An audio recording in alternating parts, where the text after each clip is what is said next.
Oke, salam.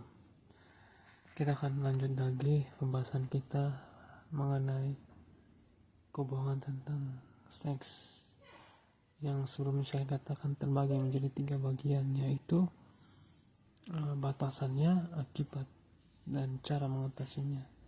Yang kita bahas pertama yaitu batasan-batasan dalam seks yang salah dan yang benar. Oke. Pembunuhan, pemerkosaan, atau perampokan, pencurian, dan penipuan bukanlah perbuatan yang dapat dibenarkan walaupun untuk alasan yang baik. Ya, benar. Hal inilah yang menyebabkan dibuatnya peraturan untuk mengatasi tindakan merusak, pembakaran, penjualan narkotika, penyuapan, dan penganiayaan. Meskipun menjengkelkan, seperti larangan-larangan tertentu di jalan tol bagi kendaraan yang melaju, hal itu bertujuan baik. Karena di jalan tol kita harus dibatasi kecepatannya, karena itu menjengkelkan. Tapi ya, itu baik buat kita. Kita butuh peraturan untuk melindungi hak-hak asasi manusia dan mencegah perilaku yang berbahaya dan merusak. Nah, kita perlu peraturan supaya kita bisa menjaga hak asasi manusia lainnya dan juga tidak menimbulkan bahaya dan merusak. Namun bagaimana dengan pedoman bagi perilaku seksual? Nah, bagaimana pedoman tentang perilaku seksual? Apakah benar bahwa tidak baik bagi seorang pria yang kesepian memandangi foto-foto dalam majalah khusus atau foto-foto dalam handphone atau dalam internet yang kita lihat? Ya, itu untuk kaum pria yang mengagumi tubuh-tubuh indah. Begitu juga wanita sebaliknya. Apakah salah bagi seorang wanita yang pernikahannya tidak harmonis terus menikmati hubungan intim dengan pria lain yang penuh perhatian dan belas kasih? Apakah pasangan yang belum menikah diharapkan tidak melakukan hubungan seks sekalipun mereka berpikir bahwa mereka saling mencintai dan akan memakai alat kontrasepsi untuk mencegah kehamilan atau penyakit? Apakah keterlibatan seksual antara dua orang yang telah dewasa dapat merugikan orang lain? Nah, ini pikiran-pikiran yang terkadang timbul dalam pikiran kita yang belum menikah. Terkadang berpikir seperti itu. Apakah pasangan yang belum menikah diharapkan tidak melakukan hubungan seks sekalipun mereka berpikir bahwa mereka saling mencintai dan akan memakai alat kontrasepsi untuk mencegah kehamilan dan penyakit? Nah, ini kebanyakan di luar negeri sana kebanyakan melakukan itu. Bahkan Indonesia pun banyak yang melakukan itu. Bahkan ABG remaja baik yang terjadi seperti itu, tidak berpikir panjang dan melakukan hal seperti itu. Yang penting saya tidak merugikan orang lain, yang penting saya tidak hamil, yang penting sudah memakai alat kontrasepsi, saya sudah aman dari penyakit. Itu alasan-alasan mereka.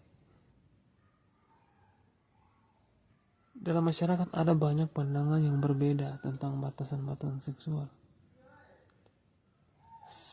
Ya, sebelum meneliti apa yang dikatakan Allah, mari kita simak berbagai kebohongan tersebut. Kita lihat kebohongan-kebohongan apa saja yang terjadi di tengah-tengah masyarakat atau di antara remaja, anak muda, ABG, orang-orang dewasa pun. Banyak kebohongan-kebohongan tentang seks yang merajalela di pikiran-pikiran anak-anak muda dan orang-orang dewasa, bahkan anak-anak. Itu pertama, saya melakukan apa yang baik bagi saya. Jadi pikir, oh itu baik buat saya lakukan saja. Itu menurut saya. Kedua, batasan-batasan dari Alkitab sudah kuno. Oh, malah Alkitab itu sudah kuno. Tidak mengikuti kembangan zaman lagi, Alkitab itu sudah kuno. Terus ketiga, Allah tidak peduli pada apa yang saya perbuat. Nah, terkadang kita berpikir seperti itu. Dia tidak peduli, Allah tidak peduli dengan apa yang kita perbuat. Terus keempat, Allah tidak menentang seks pranikah, perzinahan atau homoseksualitas. Dia hanya menentang hubungan seks yang gonta-ganti. Kadang ada pemikiran begitu. Terus kemudian, semua perilaku seks tidak menjamin masalah bila dilakukan berdasarkan cinta. Kadang kita berpikir, yang penting saling cinta, kita bisa melakukan apa saja yang kita mau, yang penting saling cinta, suka sama suka. Terus hampir semua orang melakukannya, jadi perbuatan itu tidak salah. Jadi kita merasa, banyak juga kok yang melakukan, ya udah biasa itu. Nah, itu kebohongan, salah satu kebohongan lagi. Kemudian memadamkan dorongan seks bukanlah tindakan yang alamiah. Jadi kalau kita membiarkan keinginan seks itu merajalela, membiarkan rasa birahi itu timbul, kita tidak mau menahannya atau tidak menguasai, itu tidak alamiah. Alamiah ya biar saja dia mengalir kemana ini mau, kita melakukan itu dengan sesuka hati kita, sesuai dengan keinginan daging kita. Itu pikiran-pikiran itu yang kadang terjadi. Terus terangsang pada seseorang tidaklah buruk asal tidak menyalurkannya. Nah, ini pikiran yang kadang terjadi. Terangsang pada seseorang tidaklah buruk asal Anda tidak menyalurkannya. Terus kemudian perilaku seks pranikah seperti piting dan seks oral tidak apa-apa, tapi hubungan suami istri tidak boleh. Ya, ini pikiran-pikiran sesat yang sering banyak terjadi. Yang penting tidak melakukan hubungan suami istri, yang penting melakukan seks oral atau seperti piting dan lain-lain.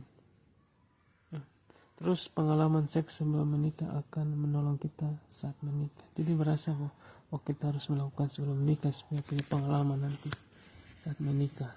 Nah, itu pikiran kebohongan-kebohongan yang terjadi. Ini saya ulang lagi. Pertama yaitu kebohongan-kebohongan yang pertama yaitu saya melakukan apa yang baik bagi saya. Yang saya merasa baik saya lakukan. Terus batasan-batasan dari Alkitab sudah kuno. Ketiga, Allah tidak peduli pada apa yang saya perbuat. Terus keempat, Allah tidak menentang seks pranikah, persinahan atau homoseksual. Dia yang hanya menentang hubungan seks yang gonta-ganti. Terus kelima, semua perilaku seks tidak menjadi masalah bila dilakukan berdasarkan cinta. Hampir semua orang melakukannya, jadi perbuatan itu tidak salah. Itu yang ke-6. Hampir semua orang melakukannya, jadi perbuatan itu tidak salah. Terus yang ke-7, memadamkan dorongan seks bukanlah tindakan yang alamiah. Biarkan saja mengalir itu sesuai dengan keinginannya. Kita tidak mau menguasainya, tidak mau menahan.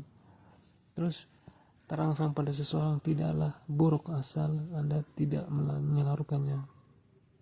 Jadi terangsang itu tidak masalah, yang penting tidak menyalurkannya. Nah, ini salah. Terus perilaku seks pranikah yaitu piting atau seks oral tidak apa-apa, yang penting tidak melakukan hubungan sama istri. Nah, itu salah, itu bohong. Terus pengalaman seks sebelum menikah akan menolong kita saat menikah. Jadi kita lakukan dulu sebelum menikah supaya ada pengalaman nanti sesudah nikah. Itu kebohongan yang terjadi di masyarakat, di kalangan anak muda, orang dewasa yang belum menikah selalu berpikir begitu. Ini nih yang kita akan kupas semuanya.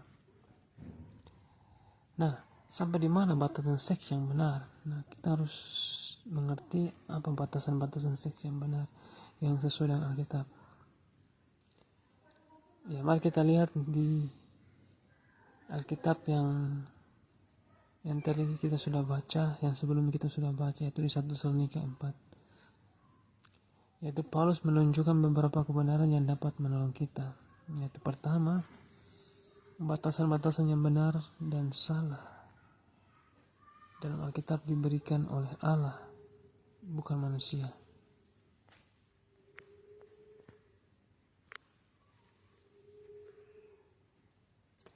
Pertama ulang, batasan-batasan yang benar dan salah dalam Alkitab yang diberikan oleh Allah, bukan manusia.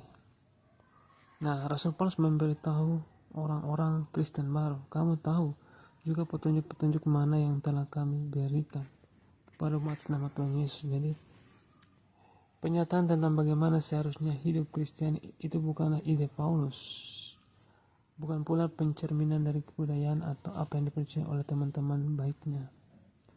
Nah, perintah itu datang dari Allah sendiri dan dinyatakan dengan otoritas yang diberikan Yesus kepadanya selaku seorang rasul. Jadi, perintah dari Alkitab yang disampaikan Paulus di 1 Tesalonika 4 itu bukan berdasarkan keinginan Paulus atau bukan dari budaya atau lingkungan yang dari teman-teman baik, tapi ini dari Allah yang memberikan pewahyuan kepada Paulus, yaitu dari Tuhan Yesus sendiri. Ia menyebut perintah itu sebagai kehendak Allah di ayat yang 3 itu, di ayat yang ketiga. Dan sekali lagi dalam ayat yang ke-8 ia berkata bahwa siapa yang menolak ini bukanlah menolak manusia melainkan menolak Allah. Jadi yang menolak perintah dari apa yang Paulus katakan itu bukan menolak manusia tapi menolak Allah gitu. Nah, penekanan inilah yang dibutuhkan untuk mengingatkan kita pada akibat yang akan dialami bila memilih jalan kita sendiri.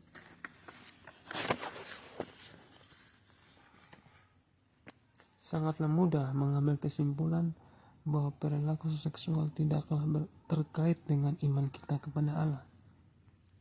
Nah, iya benar, sangat mudah kita mengambil kesimpulan bahwa perilaku seksual tidaklah terkait dengan iman kita kepada Allah. Sangatlah mudah mengambil kesimpulan bahwa kita tetap mengasihi Allah dan percaya kepadanya sekalipun terikat oleh perilaku seksual yang tidak sesuai dengan batasan-batasan Alkitab. Jadi kita menganggap tidak ada hubungannya dengan iman kita kepada Allah dengan perilaku seksual yang salah, yang tidak sesuai dengan batasan Alkitab. Jadi kita menganggap tidak ada hubungan lah antara Allah dengan seksual. Nah, ini kebohongan-kebohongan yang sedang terjadi seperti itu. Namun inilah yang dibutuhkan untuk membeberkan berbagai kebohongan yang ada. Kita harus menyadari bahwa kita tidak dapat menolak hukum Allah tanpa menolak Allah dan kealahannya dalam hidup kita. Jadi kita tidak bisa mengasihi Tuhan tapi kita tidak mau melakukan perintahnya. Itu sama saja kita dengan Tuhan A tapi dengan peraturannya kita tidak mau lakukan. Kita mengasihi Allah, kita bilang mengasihi Allah tapi tidak melakukan kehendak. Hukum-hukumnya mengungkapkan kasih dan hikmatnya. Jika kita mencoba memisahkan masalah-masalah seksual dari hubungan pribadi kita dengan Allah, berarti kita berusaha melakukan hal yang mustahil. Oleh karena itu kita harus sangat hati-hati jangan sampai membuang bagian Alkitab yang tidak kita setujui. Jadi jangan kita merasa bahwa ini Alkitab tidak sesuai dengan kita buang ini ayat Alkitab. Ini tidak sesuai dengan kita, tidak sesuai dengan daging kita, tidak sesuai dengan keinginan kita. Saya buang saja, ini tidak penting. Hati-hati. Hati-hati saudara-saudara. Jangan kita mengikuti Tuhan tapi kita ambil ayat-ayat yang cocok dengan kita, sedangkan ayat-ayat yang tidak cocok dengan kita buang. Ini hati-hati. Batasan-batasan seksual dalam Alkitab selalu konsisten, baik dalam perjanjian lama, pernyataan Kristus sendiri maupun dalam perjanjian baru. Alkitab selalu konsisten antara perjanjian lama dan perjanjian baru, tidak ada yang tidak konsisten. Kristus sendiri maupun dalam perjanjian baru dan perjanjian lama sama itu tentang kebenaran dan hukum Hukum dalam Alkitab bukanlah pendapat manusia tapi dari Allah sendiri. Jadi hukum-hukum yang di Alkitab, Perjanjian Lama dan Perjanjian Baru itu semua dari Allah. Begitu.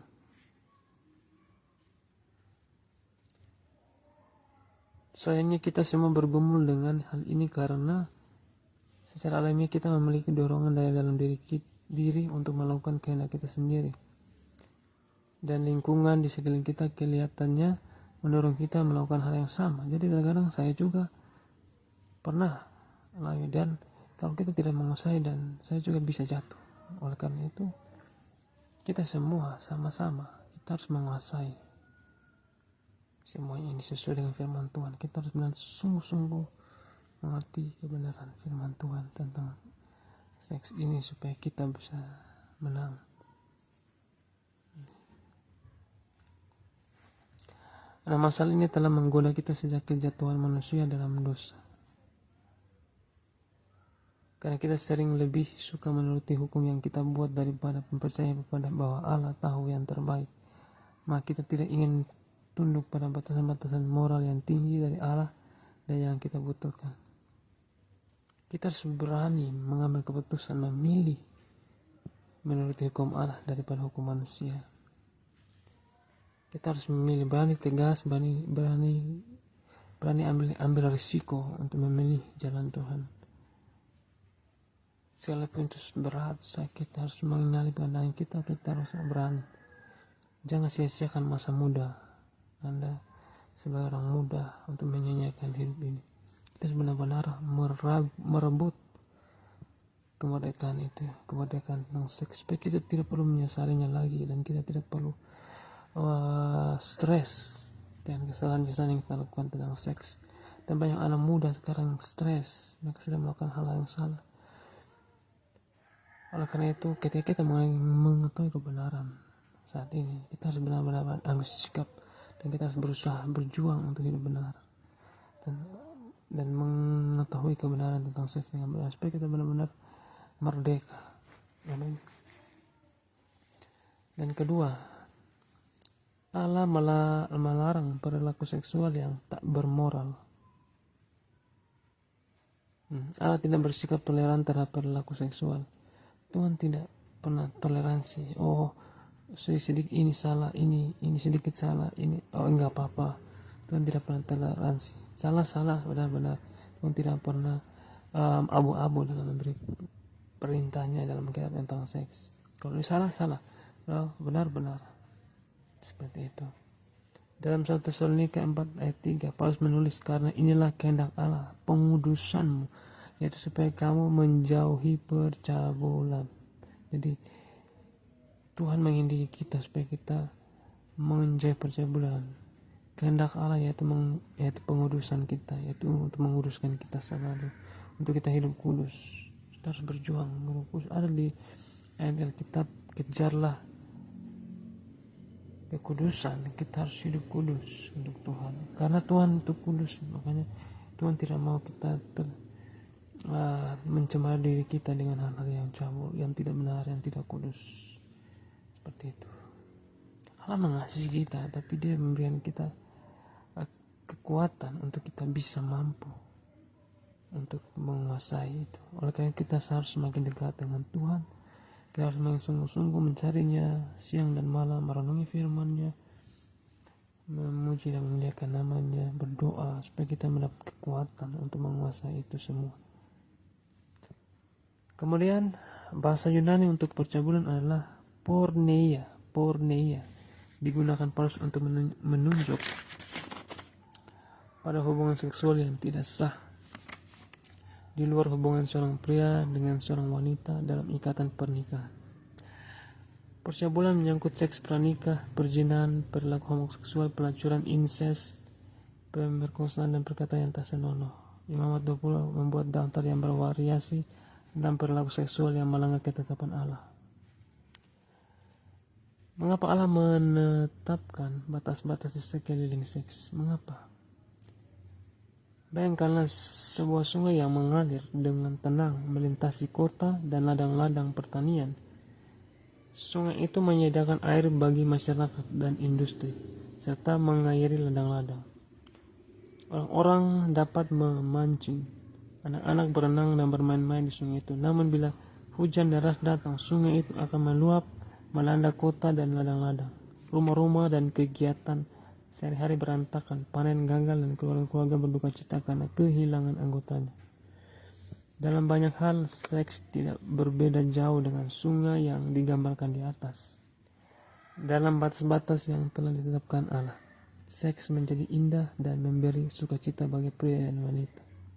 Ya, batasan-batasan yang Allah berikan itu sangat indah buat kita pria dan wanita dalam pernikahan. Apa yang harus kita lakukan sebelum nikah dan sudah nikah tentang seks, kita harus mengerti batasan-batasannya.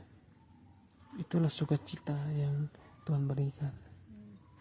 Seperti itu. Namun jika kita memilih untuk berdosa, seks akan melampaui batas dan mendatangkan malapetaka dalam hidup kita dan orang lain. Nah itu, kalau kita salah dengan mengerti tentang seks, kita akan memilih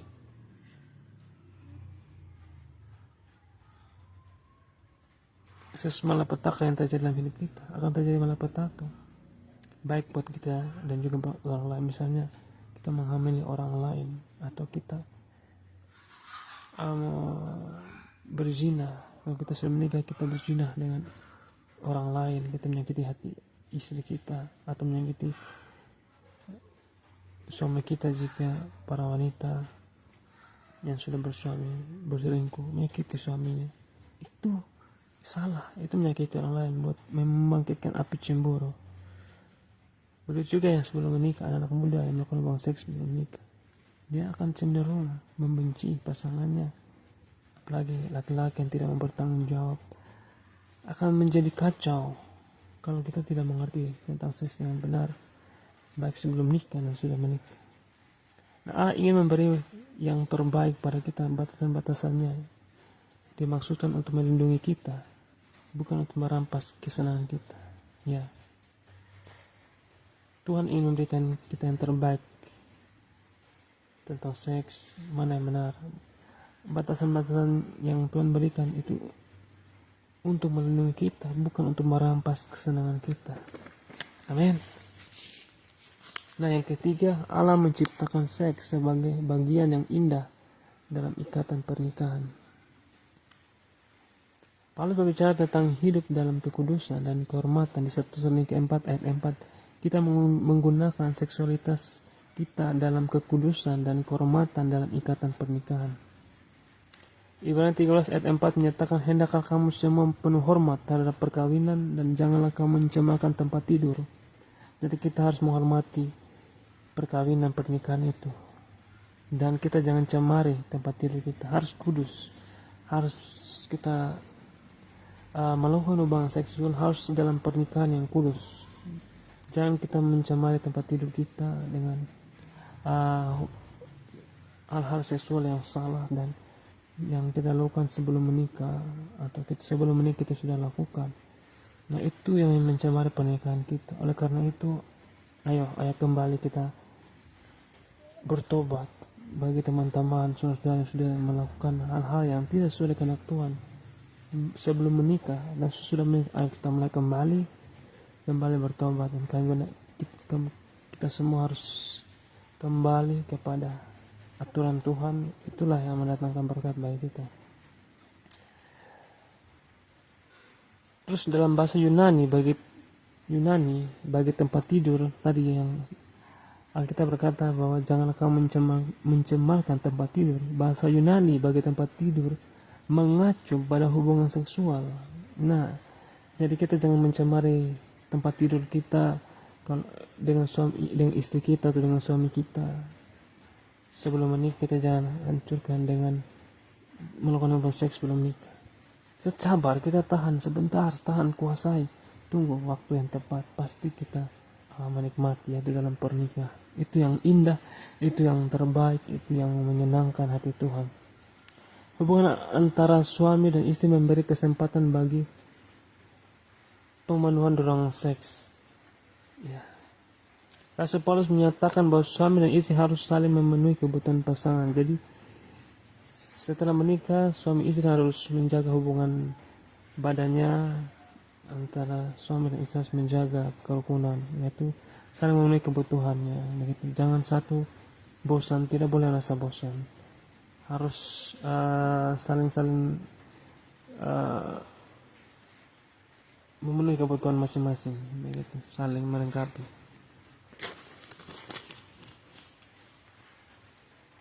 Jika tidak, hal itu akan memberi kesempatan bagi iblis juga untuk menggoda. Jadi kalau kita tidak, bagi suami istri tidak saling memenuhi kebutuhan seksual antara suami istri, maka kita akan cenderung memberi kesempatan pada iblis untuk menggoda. Bisa saja pria atau suami mencari perempuan lain di luar untuk memuaskan keinginan seksualitas, karena di rumah istrinya tidak mau memuaskan. Begitu juga sebaliknya, suami tidak memenuhi kebutuhan seksual dengan istrinya, sehingga istrinya melakukan hal-hal yang tidak sesuai kehendak Tuhan tentang seks. Nah, itu kita harus mengerti sebagai orang-orang yang dewasa.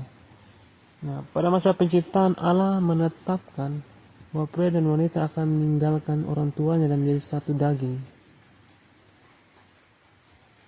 Hubungan satu daging ini telah dirancang untuk membangun keintiman fisik dan rohani dalam tekad untuk bersatu dengan pasangannya. Meskipun demikian, untuk mewujudkan kerinduan yang besar akan hubungan yang intim dan penuh kasih, kita terlalu sering menggunakan keintiman seksual sebagai alat untuk mencapai tujuan akhir. Dan nafsu dapat membutakan sehingga akhirnya kita hanya mengejar seks demi seks tanpa menyadari implikasi rohani yang dalam dari undangan tersebut. Jadi jangan seks menjadi satu-satunya alasan kita menikah. Tidak boleh. Seks adalah bagian dari pernikahan, tapi seks bukan satu-satunya. Jadi kita harus melihat seks itu dengan pandangan rohani, bahwa ini kebutuhan yang baik. Ya gitu. Jadi jangan pernikah tuh karena saya ingin melakukan hubungan seks karena saya harus bisa menikah supaya saya bisa menikmati seks. Itu salah. Jangan seperti itu. Pemikiran itu harus kita tinggalkan. Ya, khususnya buat anak-anak muda yang belum menikah, harus mengerti hal-hal yang seperti ini. Jadi jangan kita berpikir bahwa saya mencoba harus menikah supaya saya bisa melampiaskan keinginan saya tentang seks. No, itu bukan tujuan yang utama dalam menikah. Bukan satu-satunya tujuan dalam menikah, tapi adalah hubungan rohani, yaitu antara manusia, pasangan, dan Tuhan.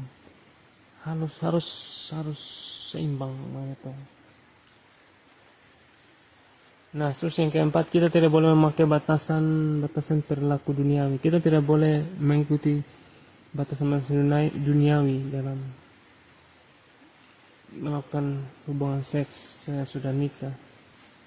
Rasul Paulus mengatakan bahwa janganlah memakai tubuh kita di dalam keinginan hawa nafsu, seperti yang dibuat oleh orang-orang yang tidak mengenal Allah. Jadi jangan kita pakai tubuh kita hanya untuk memuaskan seksualitas kita, berfantasi tentang secara duniawi, tontonan yang tidak benar di film-film yang membuat kita berfantasi hal-hal yang tidak benar.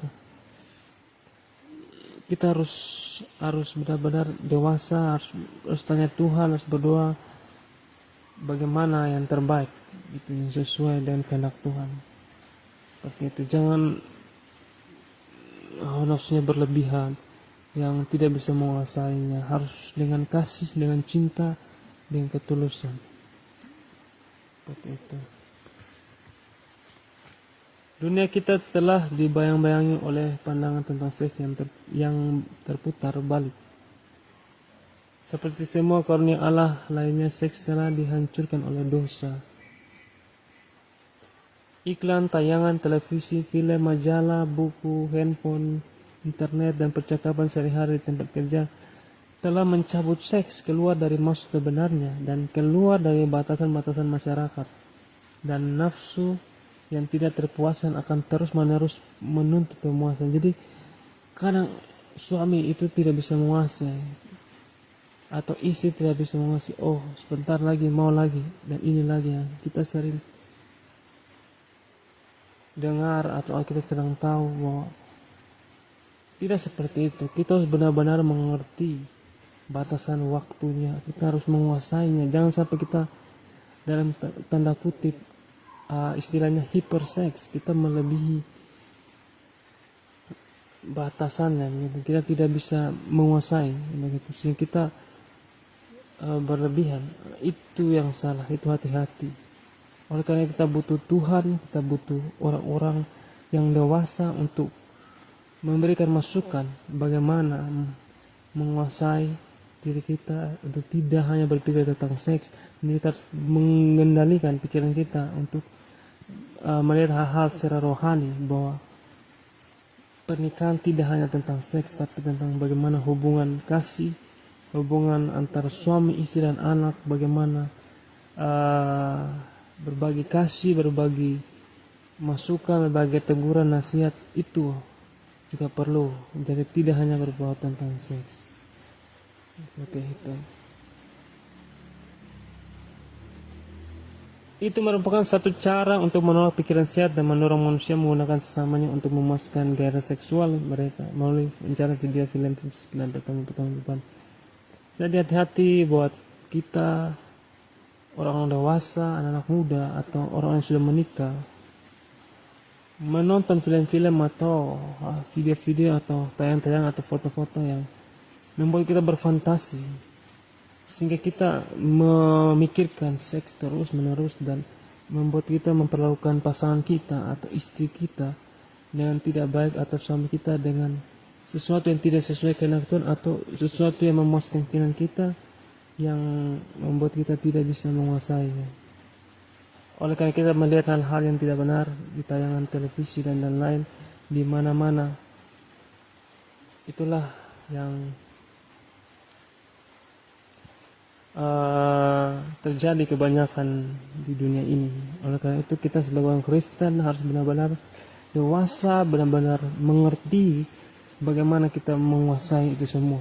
Ini adalah peperangan. Ini adalah benar-benar hal yang penting yang perlu kita pahami sejak masa muda, karena kita tidak bisa menguasai itu tanpa kita membangun hubungan kita dengan Tuhan Yesus. Kita harus sungguh-sungguh dengan Tuhan Yesus sehingga kita mampu mengerti, mengendalikan, punya kuasa supaya kita bisa menguasai itu semua. Kita tidak mudah tergoda dengan hal-hal yang ditayangkan dunia tentang seks yang salah dan membuat kita berfantasi dan membuat kita berpikir hal-hal yang negatif tentang seks, dan kita tidak berpikir hal-hal yang lain lagi untuk mengerjakan hal-hal yang positif di luar sana, hanya memikirkan hal-hal seperti itu.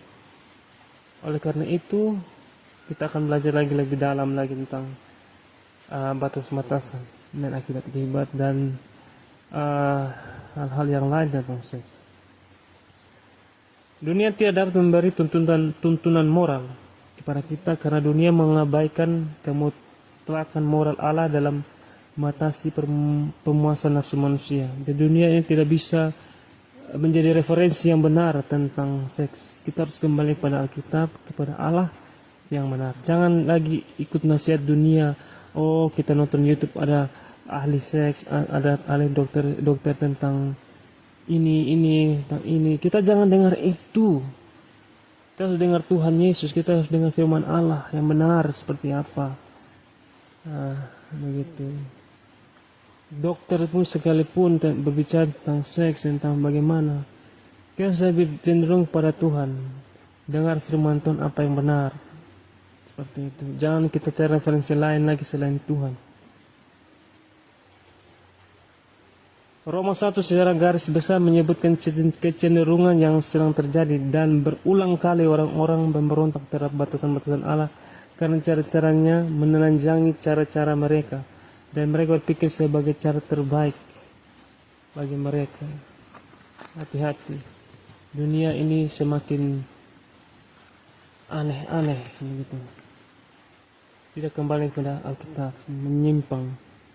Yang kelima, kesucian adalah masalah hati. Ya, kesucian.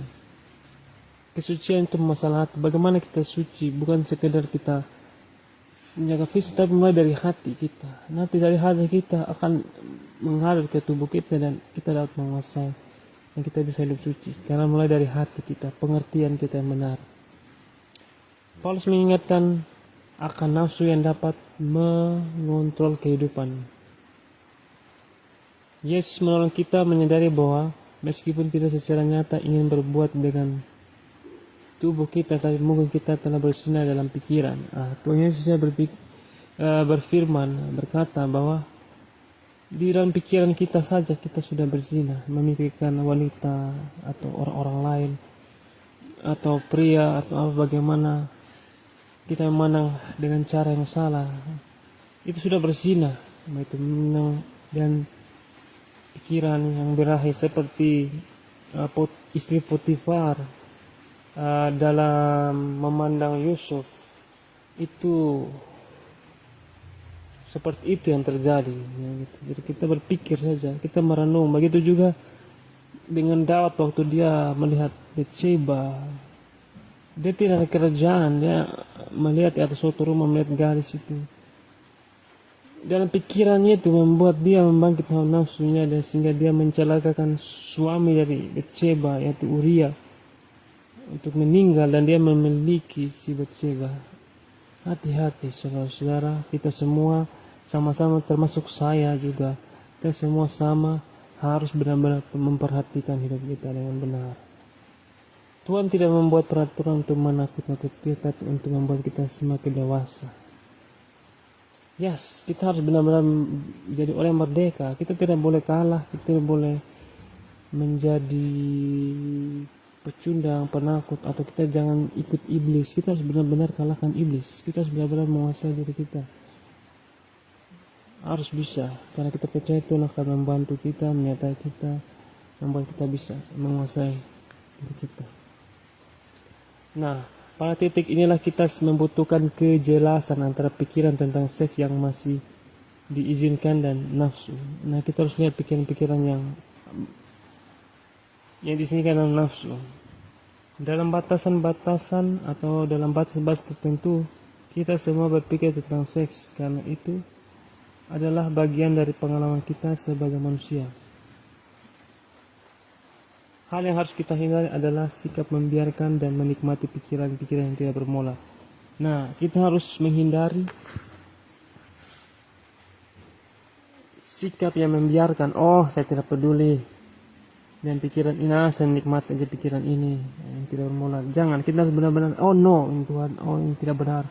Tuhan, pikiran aku nggak benar, kenapa Tuhan pikiranku Tuhan singkirkan. Kita harus cepat-cepat. Kalau kita merasa pikiran kita cabul, pikiran kita tidak benar, kita harus benar-benar mengambil sikap untuk Tuhan, aku tolak dalam pikiran yang seperti ini.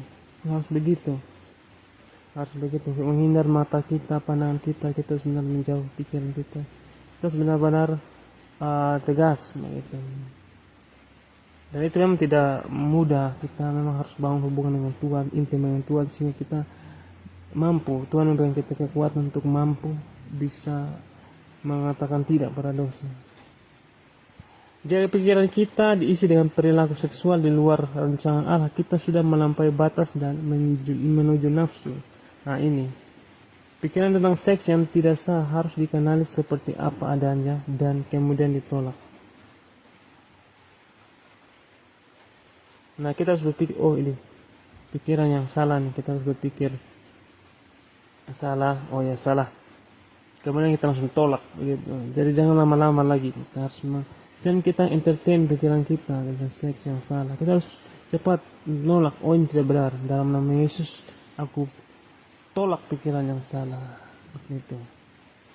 Amsal 4 ayat 23 menyatakan, jagalah hatimu dengan segala kewaspadaan, karena dari situlah terpancar kehidupan. Yesus mengatakan, karena dari hati timbul segala pikiran jahat, pembunuhan, perzinahan, percabulan, pencurian, sumpah palsu, dan hujat. Pikiran-pikiran kita merupakan titik awal tindakan kita. Ya, kata banyak orang bahwa pikiran ini adalah medan pertempuran yang kita harus lawan setiap hari. Bangun pagi, apa yang kita pikirkan yang salah, kita harus perang. Dalam namanya berdoa dulu sebelum melakukan aktivitas, atau kita cari Tuhan supaya pikiran-pikiran yang salah itu kita singkirkan. supaya jangan menguasai pikiran kita. Banyak-banyak baca Alkitab, banyak-banyak berdoa supaya benar-benar kita isi pikiran kita dengan hal-hal yang benar, hal-hal yang positif, supaya kita benar-benar kuat menghadapi peperangan kita setiap hari, yaitu pikiran-pikiran yang salah, pikiran-pikiran yang jahat. Terus benar-benar jadi orang-orang yang kuat, orang-orang yang positif, orang-orang yang berpikir benar, suci, kudus. Kita harus berusaha, berjuang gitu, bersama Tuhan Yesus gitu, dari hari ke hari. Tidak langsung instan, tidak langsung besok langsung berubah, tidak, butuh proses hari demi hari, waktu demi waktu. Kita pasti bisa. Ada satu quotes dari Franz Hafner, terlalu banyak orang Kristen yang lebih senang berdamai dengan keinginan daging daripada menang atasnya. Gitu. Untuk menyelesaikan suatu masalah, suara hati dapat disalah mengerti. Anda mungkin tahu bahwa nafsu dan cinta sangatlah berbeda, tetapi perbedaannya mungkin tidak begitu jelas tatkala seseorang sedang jatuh cinta. Jadi kalau orang sudah jatuh cinta, terkadang pikiran salah juga tidak bisa menguasainya, tidak bisa dia kendalikan. Ya, yang penting cinta, sudah jatuh cinta, jadi lakukan apa saja. Misalnya anak muda, karena saling cinta kami melakukan itu, suka sama suka, jadi aku rela lakukannya. Nah, ini nih setan, ini pikiran yang tidak baik. Kita harus singkirkan di dalam nama Yesus. Pikiran-pikiran yang kita harus singkirkan. Seorang pria dan seorang wanita mungkin memandang hubungan intim mereka sebagai bercinta, tapi hubungan itu sebenarnya tidak mendatangkan cinta. Hal itu mungkin merupakan dorongan dari hasrat cinta diri yang agak berlebihan. Nafsu memanfaatkan orang dan memperlakukan mereka sebagai objek. Nah, nafsu ini selalu, kalau nafsu sudah bekerja itu, dia akan membuat pasangan kita atau sebagai objek, bukan sebagai seseorang yang kita kasih, tapi kita memerlukan pasangan kita sebagai objek, memuaskan hawa nafsu kita. Nah, itu hati-hati kawan, hati-hati saudara, hati-hati. Kasih tidak mengambil keuntungan dari seseorang. Jadi kita sebagai orang dewasa, baik yang sudah menikah dan baik belum menikah, masih berpacaran atau masih PDKT, harus benar-benar mengerti, kita tidak mencari ambil keuntungan dari pasangan kita. Terus kita saling seseorang, jadi kita berpikir, saya sudah mendapatkan dia atau apa, ya sudah menikmati pasangan kita. No, itu salah saudara, jangan berpikir seperti itu. Kita sambil memandang dia sebagai saudara, walaupun dia akan jadi istri kita atau suami kita, terus memandang dia sebagai saudara dalam Tuhan, sebagai kekasih kita di dalam Tuhan. Kita harus memandang dia dalam kekudusan. Jadi kita kalau kita ingin melakukan hubungan seksual yang suami atau istri kita, suami itu ya sebagai, bukan saya sih, mungkin maksudnya saya sebagai seorang wanita terhadap suaminya, atau sebagai seorang pria kepada istrinya, harus melihat istrinya sebagai saudara, bukan sebagai objek gitu. Jadi dia tidak melakukan seksual hanya karena melihat dia sebagai objek, tapi sebagai seseorang yang penting, yang berarti gitu. Nafsu dapat membutakan seseorang akan perlunya mentaati perintah Allah dalam hal kesucian, dan dapat menyebabkan seseorang mengabaikan hal penting, hal yang paling esensial dari komitmen pernikahan.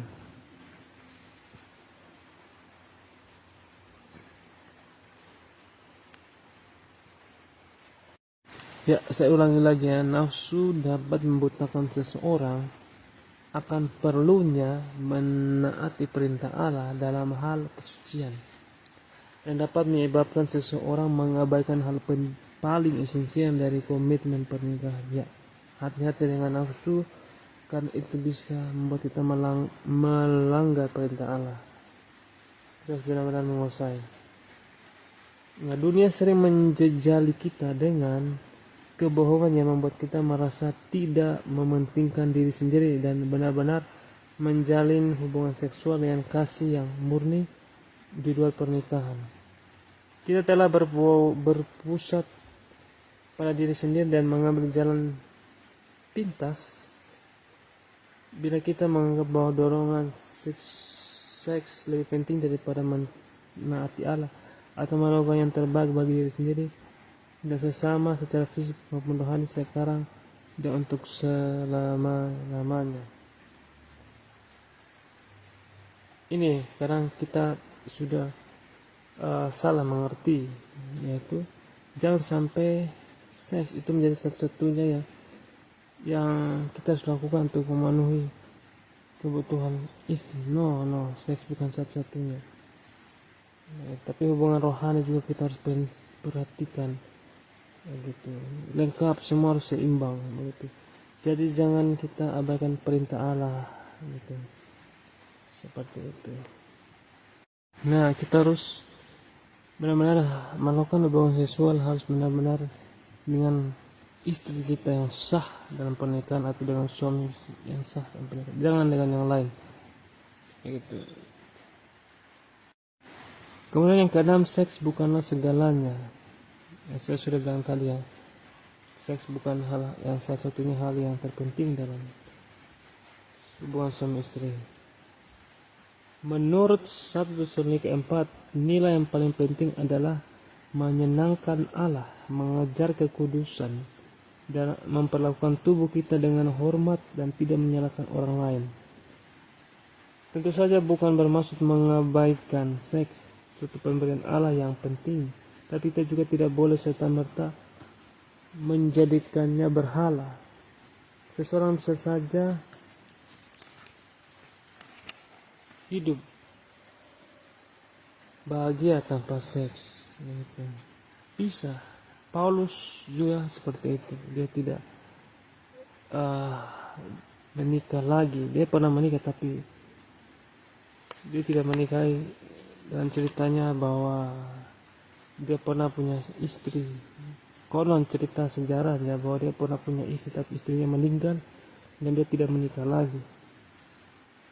Seperti itu, dia hidup tanpa seorang istri dan dia bisa hidup sampai dia meninggal. Bisa. Tapi kalau memang kita tidak mampu menguasainya, kita menikah. Seperti itu. Tapi benar-benar kita harus mengerti itu adalah kehendak Allah. Kalau kita menikah, memang kehendak kita menikah, menikahlah. Dan benar-benar menikah bukan hanya seks yang kita pikirkan, tapi benar-benar ada tujuan Allah dalam pernikahan kita. Bukan hanya sekedar rutinitas dunia yang mengharuskan kita menikah, harus punya anak, harus ini. Memang perintah Allah kita harus bertambah banyak, tapi ada kalanya ada orang-orang tertentu yang tidak harus menikah, ada yang memang Tuhan pilih untuk tidak menikah, dan ada orang juga dengan keterbatasan fisik tidak bisa menikah karena memang dia punya kekurangan. Seperti itu. Banyak hal-hal yang kita harus mengerti tentang hubungan suami istri atau seks supaya kita tidak salah mengerti tentang kehidupan ini, yaitu tentang hubungan laki-laki dan perempuan atau bagaimana hidup sendiri atau bagaimana semua itu sudah diatur Tuhan dalam Alkitab. Bagaimana kita menyikapinya, jadi kita tidak bisa menghakimi orang lain yang janda atau yang tidak menikah lagi atau apalah. Itu semua mereka memilih untuk tidak menikah, itu semua punya alasan-alasan tertentu. Yang penting kita harus yang menikah harus benar-benar dewasa dalam pernikahannya, benar-benar menguasai nafsunya, benar-benar harus dewasa. Begitu juga yang tidak menikah, yang belum menikah atau yang sudah usia yang sudah ditinggalkan pasangannya harus benar-benar menguasainya, benar-benar menjaga kekudusan tetap sesuai kehendak Tuhan. Nah, sayangnya seseorang yang tidak menikah sering menganggap bahwa ia belum lengkap sebagai satu pribadi bila belum berhubungan seks dengan seseorang. Nah, ini pikiran yang terjadi kadang yang mungkin kita belum mengerti atau mungkin yang kita berpikir seperti ini. Begitu, kalau saya tidak menikah berarti saya tidak sama seperti orang lain, atau kalau saya tidak menikah berarti dunia bilang apa saya, atau orang bilang dia tidak punya istri, dia bujang lapuk atau apalah. Nah, ini pemikiran yang tidak alkitabiah seperti itu. Kita tidak mengharuskan orang menikah. Menikah itu adalah pilihan bagi setiap orang. Jadi bukan sesuatu yang dipaksakan atau sesuatu yang wajib atau karena tren atau karena omongan orang atau apalah. Kita harus benar-benar melihat dari sudut pandang Alkitab. Nah, pernikahan dan seks dapat begitu dipuja sehingga seseorang yang masih sendiri merasa tidak lengkap tanpanya. Ya, ini yang terjadi kebanyakan anak muda. Oh, kalau saya tidak punya pacar, apa kata orang? Kalau saya tidak bisa punya pasangan, nanti apa kata dia? Oh, dia tidak laku atau apa, dia tidak punya ini. Nah, ini pikiran-pikiran yang sesat yang semakin terjadi dari zaman ke zaman, tidak Alkitabiah. Begitu. Namun kebenaran yang sesungguhnya adalah bahwa seks hanyalah sebagian dari seluruh hubungan dalam pernikahan. Kehidupan seks yang baik tidak menjamin kebahagiaan pernikahan. Nah, lihat, banyak orang yang punya pernikahan namun berantakan juga, sama saja menikah tapi banyak yang bercerai. Jadi apa artinya pernikahan seperti itu? Jadi kita harus mengerti bagaimana tentang pernikahan atau untuk apa kita menikah. Harus benar-benar mengerti apa tujuan kita menikah supaya kita tahu kehendak Allah dalam pernikahan kita. Benar-benar kita tidak hanya sekedar seks atau punya anak, tapi benar-benar mengerti untuk kehendak Allah kita menikah, untuk membawa kerajaan Allah kita menikah seperti itu. Dan juga yang tidak menikah jangan berpikir kalau tidak menikah bahwa Tuhan tidak mengasihinya atau dunia membencinya atau apalah kata-kata dunia tidak laku atau tidak diberkati Tuhan kalau tidak menikah. Oh, stop pikiran sesat itu dunia yang membuat pikiran orang yang tidak bisa merdeka karena gara-gara tidak menikah atau belum menikah jadi minder gitu. Oh, salah teman-teman, jangan berpikir seperti itu sesat. Jika seks adalah bagian yang tak terpisahkan dari hidup kita, maka Rasul Paulus tidak akan menulis tuntunan hidup melajang dalam 1 Korintus 7 ayat 32 sampai 40. Nah, di sini kalau kita baca 1 Korintus 7 ayat 32 sampai 40 itu mengatakan tentang kehidupan Paulus, tentang bagaimana hidup tanpa pasangan. Ada semua keuntungan-keuntungannya begitu. Jadi pernikahan, nikah dan tidak nikah, semua ada keuntungannya masing-masing begitu. Jadi tidak bisa kita mengatakan orang yang tidak menikah tidak diberkati Tuhan atau orang yang menikah pasti diberkati Tuhan.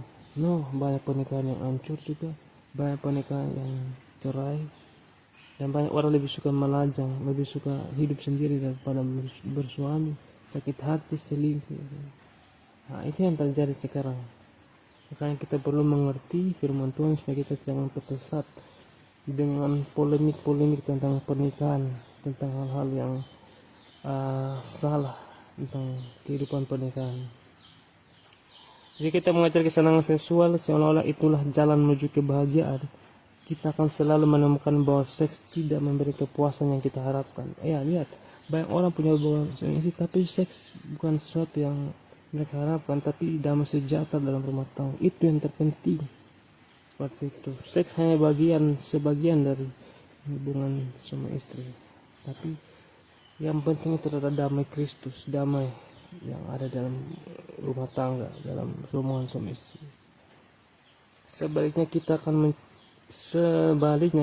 kecanduan dan diperbudak nafsu serta keinginan untuk melakukannya, dan akan berakhir dengan kekecewaan yang amat mendalam di hati. Sebagai contoh, Raja Salomo tidak menemukan kepenuhan dalam hal kesenangan jasmani di dalam dan melalui kesenangan itu sendiri. Ya, lihat, Salomo punya istri banyak, tapi tidak bahagia pada akhirnya. Stres, istrinya menyesatkan dia, ini membuat dia menyembah berhala, membuat dia tidak setia dengan Allah, sehingga dia pada akhirnya tidak seperti yang diharapkan oleh ayahnya Daud. Seperti itu. Itulah yang bisa saya sampaikan, yang saya bisa bagikan. Semoga saudara-saudara kekasih Kristus kita semua saling menguatkan, memberikan masukan pengertian yang benar tentang seks, tentang hubungan suami istri, tentang bagaimana hidup yang benar di hadapan Tuhan mengenai seks, mengenai pernikahan, dan mengenai apapun yang Tuhan kenal dalam hidup kita sebagai orang Kristen yang dewasa, yang benar-benar kuat menghadapi hidup ini, dan kita benar-benar menjadi orang yang menyenangkan Tuhan, bukan menyenangkan dunia, bukan menyenangkan orang lain, tapi menyenangkan Tuhan. Ya, terima kasih. Tuhan memberkati.